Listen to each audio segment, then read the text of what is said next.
বাগেরহাটের আসন হ্রাসের প্রতিবাদে চিতলমারীতে সমাবেশ ও বিক্ষোভ মিছিল। বিস্তারিত দেখুন প্রতিনিধি অরুণ কুমার সরকারের পাঠানো তথ্য ও ভিডিওতে। বাগেরহাটের চিতলমারী উপজেলায় জাতীয় সংসদের নির্বাচনী এলাকার সীমানা পুনর্নির্ধারণের মাধ্যমে একটি আসন হ্রাসের প্রতিবাদে এবং পূর্বের 4টি আসন পুনর্বহালের দাবিতে এক বিশাল সমাবেশ ও বিক্ষোভ মিছিল অনুষ্ঠিত হয়েছে।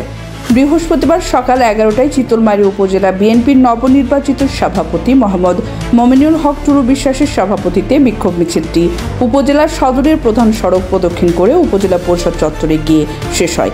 সমাবেশে বক্তব্য রাখেন উপজেলা বিএনপির সভাপতি মমিনুল হক টুরু বিশ্বাস।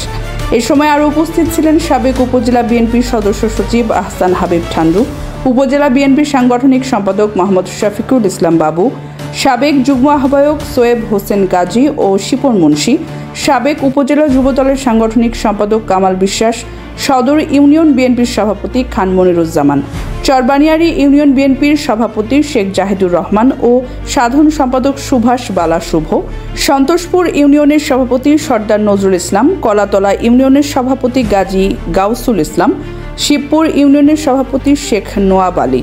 বিক্ষোভ সমাবেশে উপজেলা বিএনপি ও অঙ্গ সংগঠনের শত শত নেতাকর্মী অংশগ্রহণ করেন। বক্তারা বলেন, আসন হ্রাস করে জনগণের ভোটের অধিকার হরণ করা হচ্ছে, যা কখনোই মেনে নেওয়া হবে না। তারা দ্রুত পুরনো 4টি আসন পুনর্বহালের দাবি জানান।